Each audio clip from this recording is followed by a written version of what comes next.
श्री स्वामी समर्थ. श्री स्वामी समर्थ हृदयस्पर्शी कथा या माझ्या चॅनलमध्ये तुमचं मनापासून स्वागत आहे. श्री स्वामी समर्थ. ज्यांच्या कृपेने अशक्यही शक्य होते, ज्यांच्या नावाने भक्ताचे दुःख दूर होते. स्वामींनी एका भक्ताला उच्चिष्ट खायला सांगितलं. त्याने सरळ नकार दिला, पण त्यावेळी एक दुसरा गरीब माणूस पुढे आला आणि त्याने ते उद्दिष्ट अन्न निसंकोच खाल्लं.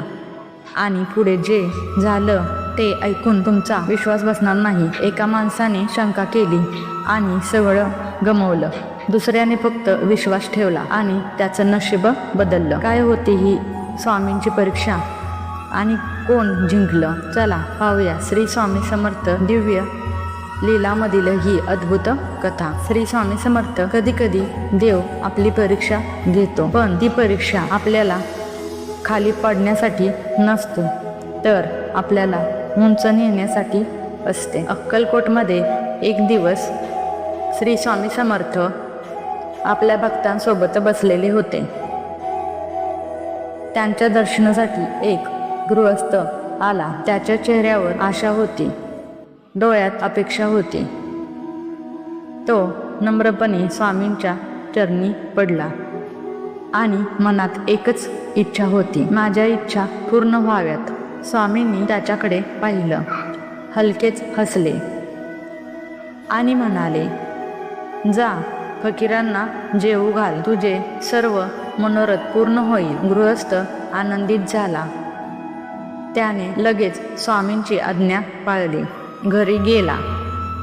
विविध पक्वानांनी बनवलेलं आणि 5 फकीरांना बोलवून त्यांना प्रेमाने जेवू घातले. फकीर तृप्त झाले, आशीर्वाद देऊन निघून गेले.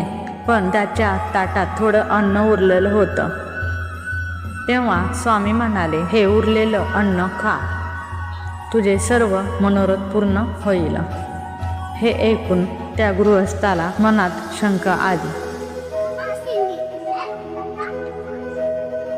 तो विचार करू लागला, हे इवन आहेत, त्यांचं उरलेलं अन्न मी कसं खाऊ? लोकांना कळालं तर माझी बदनामी होईल. त्यांच्या मनात भीती, अहंकार आणि भेदभाव भरलेला आणि त्याने स्वामींची आज्ञा पाळली नाही. स्वामी शांतपणे सगळं पाहत होते. त्यांना कळलं, हा भक्त अजून तयार नाही. तेवढ्यात एक दुसरा गृहस्थ तिथे आला. फाटके कपडे, गरीब अवस्था, डोळ्यात निराशा. तो रात्रंदिवस भटकत होता, पण त्याच्याकडे काहीच नव्हतं. स्वामींनी त्याच्याकडे पाहिलं आणि म्हणाले, हे उरलेलं अन्न खा. तो क्षणभरही विचार न करता निशंकपणे बसला आणि ते अन्न खाऊ लागला. त्याच्या मनात ना शंका होती ना अहंकार, फक्त एकच गोष्ट होती, पूर्ण विश्वास. स्वामींच्या चेहऱ्यावर स्मितहास्य आलं.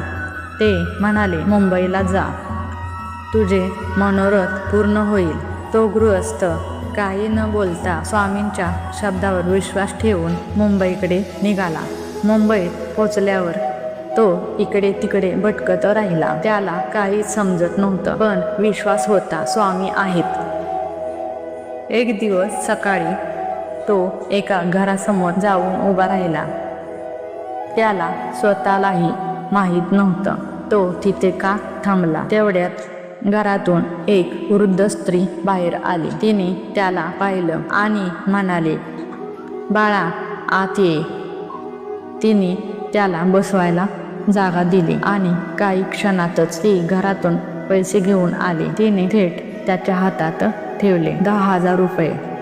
तो थक्क झाला. त्याच्या डोळ्यात पाणी आलं. त्याला समजलं ही स्वामींची कृपा आहे. त्याने त्या वृद्ध स्त्रीला नमस्कार केला आणि मनात म्हटलं, स्वामी, तुमची लीला अपरंपार आहे. तो आनंदाने नाचू लागला, स्वामींचं नाव घेऊ लागला आणि त्या दिवसापासूनच त्याच्या स्वामींवरील विश्वास आणखी दृढ झाला. मित्रांनो, या कथेतून आपल्याला काय शिकायला मिळालं?